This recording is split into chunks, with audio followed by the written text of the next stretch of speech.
Good morning students. Lockdown पाठशाला में आप सभी का स्वागत है। मेरा नाम है रीचा छाबड़ा और मैं आपकी बायोलॉजी की टीचर हूँ। स्टूडेंट, इससे प्रीवियस क्लास में हमने human health and diseases chapter को डिस्कस किया था। आज हम अपना नेक्स्ट चैप्टर स्टार्ट करने जा रहे हैं जिसका नाम है बायोटेक्नोलॉजी प्रिंसिपल एंड प्रोसेसेस। और सबसे पहले हम बात करते हैं कि बायोटेक्नोलॉजी क्या होती है। ठीक है, तो बायोटेक्नोलॉजी एक ऐसा प्रोसेस है जिसमें हम लिविंग ऑर्गेनिज्म को, प्लांट्स को, एनिमल्स को, माइक्रो ऑर्गेनिज्म को, उसकी सेल को, उसके टिश्यूज को, एंजाइम्स को यूज करते हैं और ऐसे प्रोडक्ट बनाते हैं जिसका यूज ह्यूमन बींग्स कर सकते हैं, जिसका यूज हम ह्यूमन वेलफेयर के लिए करते हैं, मानव कल्याण के लिए करते हैं। ठीक है, तो ऐसी टेक्नोलॉजी जिसमें हम लिविंग ऑर्गेनिज्म का यूज करके या उसके पार्ट्स का यूज करके ऐसे प्रोडक्ट्स बनाते हैं जो ह्यूमन बींग के लिए यूजफुल होते हैं। बायोटेक्नोलॉजी के बहुत सारे एग्जाम्पल हमें अपने आसपास देखने को मिल जाते हैं, जैसे कि in vitro fertilisation, test tube baby, तो ये भी एक बायोटेक्नोलॉजी का ही एग्जाम्पल है। ठीक है, तो डिफेक्टेड जीन्स जो होती हैं उसको मॉडिफाई करना, ये भी बायोटेक्नोलॉजी का ही एग्जाम्पल है। जैसे डीएनए वैक्सीन का बनाना, कोरोना नाम की वैक्सीन को बनाने में 1-1.5 साल का समय लग गया। तो वो इतना समय हमने क्यों लिया? क्योंकि जो वायरस था हमने पहले उसको आइसोलेट किया, उसकी स्ट्रक्चर को स्टडी किया, तब जाकर बायोटेक्नोलॉजी की हेल्प से हमने क्या किया है, वैक्सीन बनाई है जिसका यूज हम कोरोना वायरस की नाम की बीमारी से लड़ने के लिए कर रहे हैं। तो ये सब संभव जो हो पाया है वो बायोटेक्नोलॉजी की हेल्प से ही संभव हो पाया है। ठीक है, नेक्स्ट अब बात करते हैं कि जो ये बायोटेक्नोलॉजी नाम की टर्म है वो सबसे पहले किसने यूज की थी। कार्ल इरकी नाम के साइंटिस्ट थे जिन्होंने 1970 में बायोटेक्नोलॉजी नाम की जो टर्म है उसको कॉइन किया था। और यूरोपियन फेडरेशन ऑफ बायोटेक्नोलॉजी ने एक बायोटेक्नोलॉजी की डेफिनेशन दी है जिसको हम देखते हैं, integration of natural science and organism, cells and parts thereof and molecular analogs for products and services.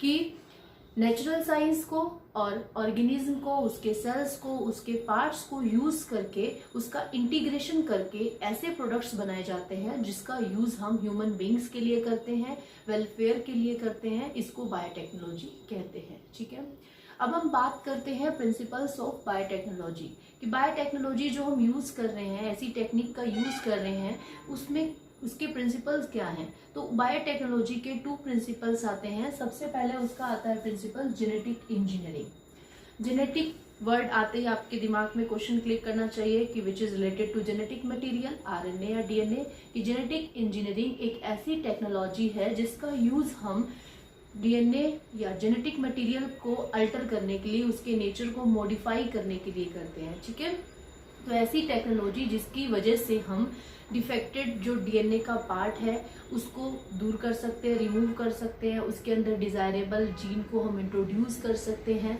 और फिर डीएनए को मॉडिफाई करने के बाद हम उसको किसी भी ऑर्गेनिज्म में, जो जिस होस्ट के अंदर हमने उसको इंट्रोड्यूस करना है उसके अंदर इंट्रोड्यूस करेंगे और उसके बाद फिनोटिपिक चेंजेस हमें उस ऑर्गेनिज्म के अंदर देखने को मिल जाते हैं। तो जेनेटिक इंजीनियरिंग एक ऐसा प्रोसेस है जिसमें हम अपने जेनेटिक मटेरियल के नेचर को मॉडिफाई कर सकते हैं। जहां पे भी कोई डिफेक्ट है उसको मॉडिफाई करके हम उसको, उसके अंदर डिजायरेबल जीन को इंट्रोड्यूस कर सकते हैं। ठीक है, नेक्स्ट इसका प्रिंसिपल है chemical engineering.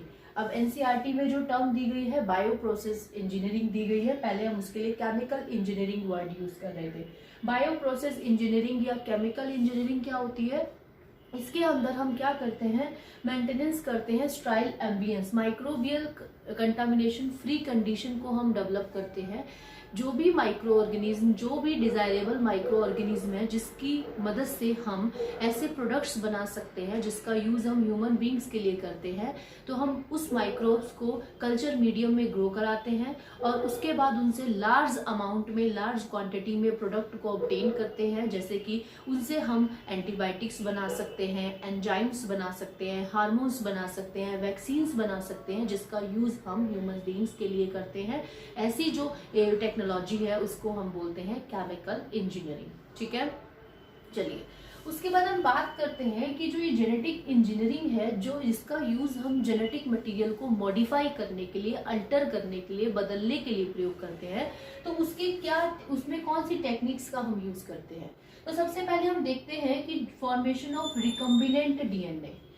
Next gene cloning and next gene transfer. ये 3 टेक्नोलॉजी है जिसका यूज हम जेनेटिक इंजीनियरिंग में करते हैं। तो 1 बाय 1 हम इसको डिटेल में डिस्कस करेंगे। सबसे पहले बात करते हैं रिकम्बिनेंट डीएनए।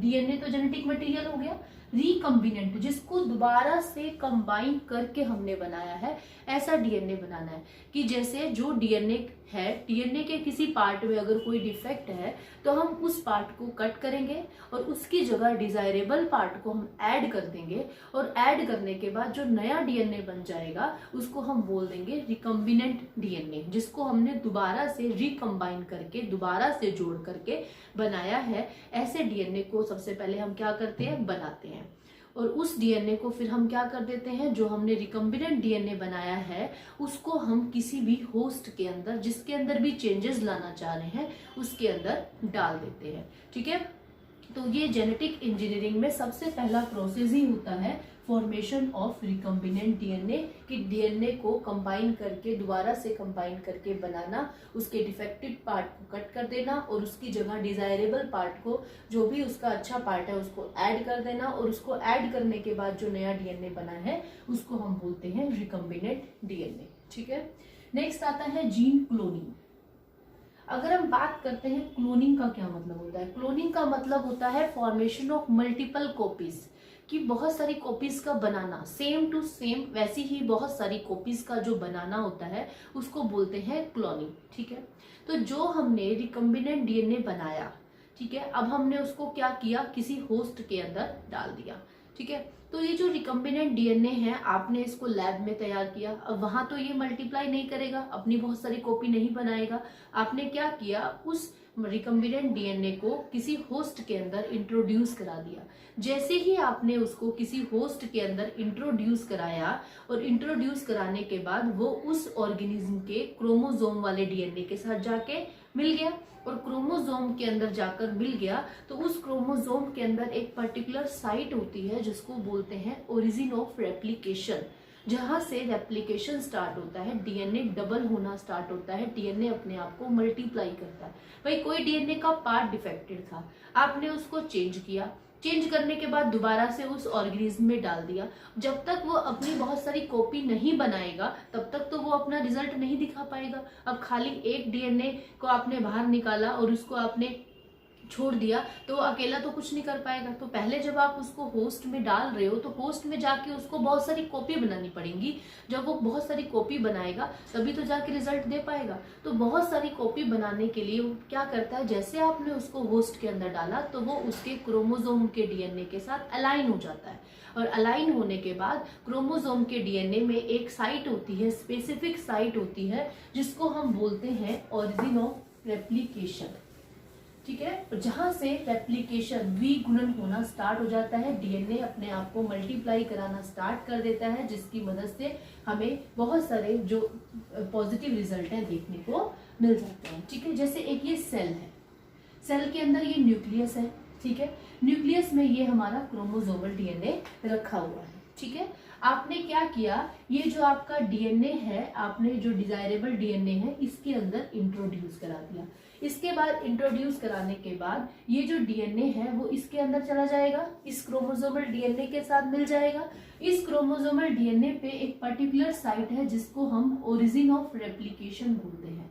रेप्लिकेशन का मतलब होता है डबल होना, डीएनए का द्विगुणन होना, जिससे डीएनए डबल होता है। तो ये जैसे ही डीएनए इस क्रोमोसोम वाले डीएनए के साथ जाके अलाइन होगा तो वहां पे जो पर्टिकुलर साइट है ओरिजिन ऑफ रेप्लिकेशन, ORIC भी हम इसको बोलते हैं, वहां पर जाके ये डीएनए अपने आप को मल्टीप्लाई कराएगा, बहुत सारी अपनी कॉपी बनाएगा, multiple formation of multiple copies of desirable DNA start हो जाएगा, जिसकी वजह से हम कह सकते हैं क्लोनिंग होनी स्टार्ट हो गई। और जैसे ही डीएनए बहुत सारी कॉपी बनाएगा तो और उसकी वजह से जो हमने डिजायरेबल जीन डाली थी वो अपना इफेक्ट दिखाना शुरू करेगी, और जो डिफेक्टेड जीन थी वो उसको हमने ठीक किया और उसकी जगह हमने डिजायरेबल जीन डाली।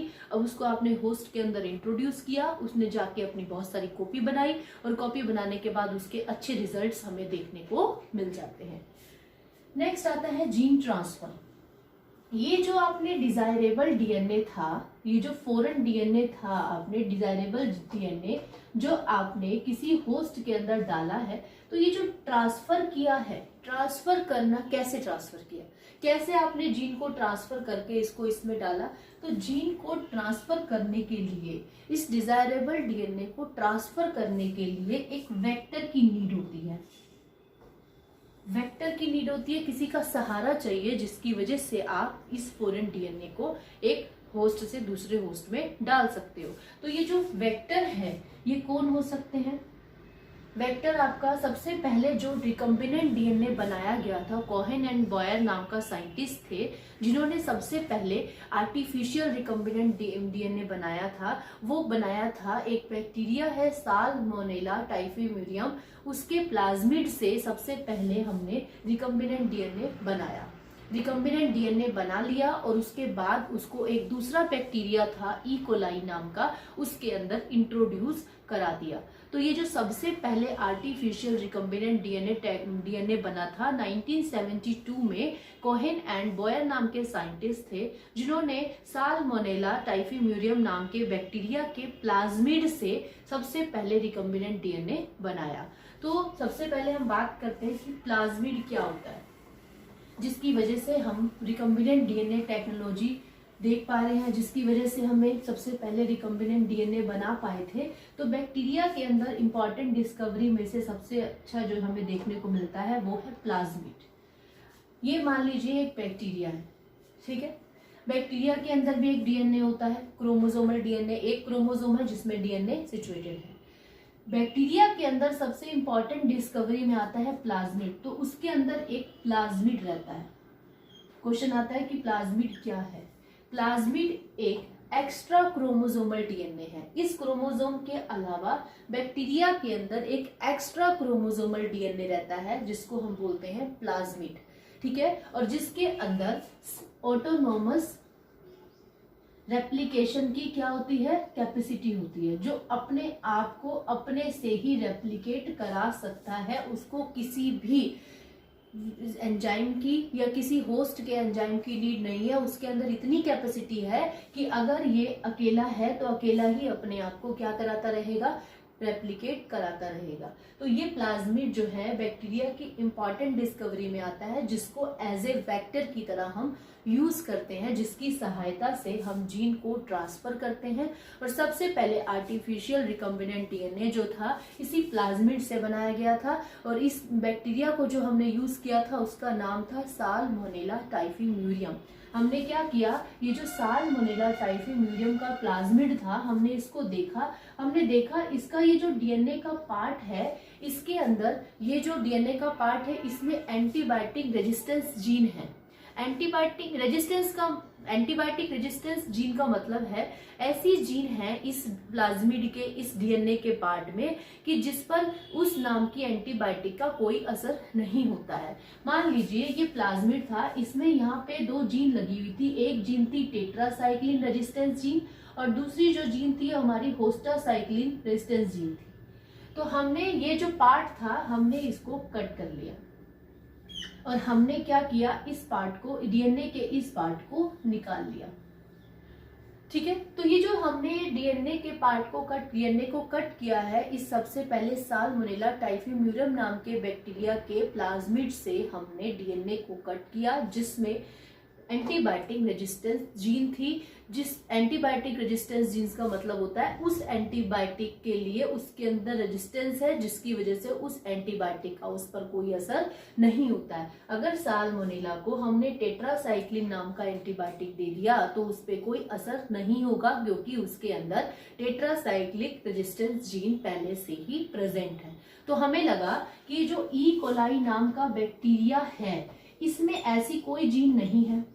हम इस ई कोलाई को जब भी टेट्रासाइक्लिन देते हैं तो ये ई कोलाई मर जाता है। तो हम चाहते हैं कि इस ई कोलाई के अंदर भी इस साल्मोनेला टाइफीम्यूरियम वाली जीन आ जाए, जिससे कि हमारा जो ई कोलाई है उसको बेनिफिट हो जाए और उसके अंदर मॉडिफिकेशन हो जाए। तो हमने क्या किया, इस प्लाज्मिड के इस पार्ट के डीएनए को कट कर लिया, निकाल लिया, ठीक है। और निकालने के बाद हमने क्या किया, और इस डीएनए के पार्ट को हमने इस दूसरे प्लाज्मिड की हेल्प से क्या करा दिया, इंट्रोड्यूस करा दिया। तो प्लाज्मिड जो है एज ए वेक्टर का काम करते हैं, जो जीन को ट्रांसफर कराने में हेल्प करते हैं। अब नेक्स्ट आता है रेस्ट्रिक्शन एंजाइम। रेस्ट्रिक्शन एंजाइम्स का दूसरा नाम है मॉलिक्यूलर सीजर। मॉलिक्यूलर सीजर क्या है, ये जो आपने डीएनए प्लाज्मिड के इस पार्ट को कट किया है, तो कट करने के लिए किसी का तो सहारा लिया, आपके पास कैंची तो होगी ना, तभी तो आप किसी चीज को कट करोगे। तो ऐसे ही हमारी बॉडी के अंदर, बैक्टीरिया के अंदर या प्लांट्स के अंदर, किसी के भी अंदर ये जो रेस्ट्रिक्शन एंजाइम्स पाए जाते हैं। रेस्ट्रिक्शन वर्ड इसलिए आया है, रेस्ट्रिक्टेड एरिया में, रेस्ट्रिक्टेड साइट को ही डीएनए की वो क्या करते हैं, कट करते हैं। और इसलिए हम इसको मॉलिक्यूलर सीजर भी बोलते हैं, कैंची भी बोलते हैं, क्योंकि आपने प्लाज्मिड के इस पार्ट को कट करना चाहा, तो आपने रेस्ट्रिक्शन एंजाइम का सहारा लिया और हमने इस रेस्ट्रिक्टेड एरिया को डीएनए के कट कर दिया और डीएनए के इस पीस को निकाल लिया। ठीक है, तो रेस्ट्रिक्शन एंजाइम्स वो एंजाइम्स हैं जिसका यूज हम डीएनए को एक पर्टिकुलर साइट पे कट करने के लिए करते हैं। इसको रेस्ट्रिक्शन एंजाइम्स या मॉलिक्यूलर सीजर भी कहते हैं। नेक्स्ट आता है लाइगेज। आपने डीएनए के पार्ट को कट तो कर लिया, लेकिन अब डीएनए को हमने ई कोलाई में भेजना है, तो किसी ना किसी का तो सहारा लेंगे, हम दूसरे प्लाज्मिड का सहारा लेंगे। तो हमने उस प्लाज्मिड को भी रेस्ट्रिक्शन एंजाइम से कट किया, यहाँ से इसको खाली कर दिया और डीएनए के इस पार्ट को इसमें जोड़ दिया। तो इस पार्ट को काटने के लिए तो रेस्ट्रिक्शन एंजाइम है, लेकिन जोड़ने के लिए, ज्वाइन करने के लिए, डीएनए के दो पार्ट को ज्वाइन करने के लिए हमने जिस एंजाइम का सहारा लेते हैं उसको बोलते हैं लाइगेज एंजाइम। तो लाइगेज एंजाइम ऐसा एंजाइम होता है जो डीएनए के दो पार्ट को ज्वाइन करने के काम में आता है। ठीक है, तो हमने इस डीएनए के पीस को हमने यहाँ पे क्या करा दिया, लाइगेट करा दिया, जोड़ दिया। किस एंजाइम की हेल्प से, लाइगेज एंजाइम्स की हेल्प से। और हमने इस प्लाज्मिड को इस ई कोलाई के अंदर एंटर करा दिया। और ई कोलाई में प्लाज्मिड की हेल्प से हमने डिजायर डीएनए के पार्ट को क्या किया था, डाल दिया था। इसलिए हम कह सकते हैं ये प्लाज्मिड वेक्टर की तरह काम करते हैं, जो डीएनए के एक पार्ट को ट्रांसफर कराने में हेल्प करते हैं। ठीक है, जैसे मॉस्किटो एक वेक्टर है, जो मलेरियल पैरासाइट होता है, जिसकी वजह से मलेरिया होता है, उसको हमारे अंदर इंट्रोड्यूस कराता है। तो प्लाज्मिड भी एक वेक्टर है जिसकी मदद से हम डीएनए के किसी पार्ट को किसी दूसरे के अंदर डाल सकते हैं। ठीक है, अब हम देखते हैं कि जो रिकम्बिनेंट डीएनए टेक्नोलॉजी है, जो ये जेनेटिक इंजीनियरिंग है, जिससे हमने कोई भी रिकम्बिनेंट डीएनए को किसी के अंदर इंट्रोड्यूस कराया है, तो इससे क्या हुआ, इससे हम क्या कर सकते हैं, इस जेनेटिक इंजीनियरिंग की हेल्प से हम उस ऑर्गेनिज्म के जेनेटिक मटेरियल को मॉडिफाई कर सकते हैं। और मॉडिफाई करने के बाद जो ऑर्गेनिज्म हमें मिलता है उसको हम बोलते हैं जीएमओ, जेनेटिकल मॉडिफाइड ऑर्गेनिज्म, जिसके जेनेटिक मटेरियल को आपने मॉडिफाई किया है। और मॉडिफाई करने के लिए, जेनेटिक मॉडिफाइड ऑर्गेनिज्म बनाने के लिए आपको क्या चाहिए, सबसे पहले आपको डिजायरेबल डीएनए चाहिए। डिजायरेबल डीएनए चाहिए, जो भी उसके अंदर डालना चाह रहे हो, जिस भी उसके डिफेक्टेड पार्ट को आप निकालना चाह रहे हो, आपने उसके अंदर जो डीएनए के पार्ट को इंट्रोड्यूस कराना है, पहले आपको वो चाहिए। दूसरा, आप उस पार्ट को उस होस्ट के अंदर इंट्रोड्यूस करा दोगे। और थर्ड में आप क्या करोगे, थर्ड में हम क्या करेंगे, जो हमने पार्ट को डाला है किसी ऑर्गेनिज्म को, अब उसका मेंटेनेंस देखेंगे कि वो क्या जाकर के उसके अंदर उसने बदलाव किया भी सही या नहीं किया। जैसे सबसे पहले आपने ई कोलाई को चेंज करना चाहा, ई कोलाई को जेनेटिकल मॉडिफाइड ऑर्गेनिज्म बनाना चाहा, क्योंकि ई कोलाई के अंदर ऐसी कोई जीन नहीं थी जिसकी वजह से उसके अंदर रेजिस्टेंस आए, लेकिन आप चाह रहे थे साल्मोनेला वाली क्वालिटी इसके अंदर आ जाए। तो आपने क्या किया, पहले तो डीएनए को कट किया, डिजायरेबल डीएनए को, दूसरा फिर इंट्रोड्यूस कर दिया उसके अंदर, थर्ड आप क्या करोगे, अब देखोगे कि ई कोलाई में अगर वो गया है तो क्या उसका इफेक्ट हुआ भी है या नहीं हुआ। तो आप कुछ टाइम बाद ई कोलाई को टेट्रासाइक्लिन नाम का एंटीबायोटिक दोगे। अगर वो मर गया तो इसका मतलब कि ई कोलाई में कोई चेंजेस नहीं आया है। लेकिन अगर ई कोलाई टेट्रासाइक्लिन के प्रेजेंस में भी जिंदा रहा तो आपको पता चल जाएगा कि ये जो ई कोलाई नाम का ऑर्गेनिज्म था ये मॉडिफाई हो चुका है। पहले इसके अंदर ये क्वालिटी नहीं थी, लेकिन अब इसके अंदर ये क्वालिटी आ चुकी है। इट मीन्स ये जो है जेनेटिकल मॉडिफाइड ऑर्गेनिज्म में कन्वर्टेड हो चुका है। तो ये हमारा बायोटेक्नोलॉजी का स्टार्टिंग थी, जिसमें हमने देखा कि रिकम्बिनेंट डीएनए क्या होता है, जीन क्लोनिंग क्या होती है, जीन ट्रांसफर किसकी हेल्प से होता है, प्लाज्मिड क्या होते हैं। अब हम रिकम्बिनेंट डीएनए टेक्नोलॉजी स्टार्ट करेंगे, जिसमें सबसे पहले हम पढ़ेंगे tools of recombinant technology. Recombinant DNA technology के टूल्स क्या हैं, किसकी मदद से आप क्या कर सकते हो, रिकम्बिनेंट डीएनए टेक्नोलॉजी को कंप्लीट कराते हो। तो उसमें हम रेस्ट्रिक्शन एंजाइम्स को डिटेल में स्टडी करेंगे, कि देखेंगे कि कैसे वो पर्टिकुलर साइट पे कट करते हैं और कैसे हम उस डीएनए को किसी के अंदर इंट्रोड्यूस कराते हैं। प्लाज्मिड को डिटेल में स्टडी करेंगे, इन सब चीज़ों को डिटेल में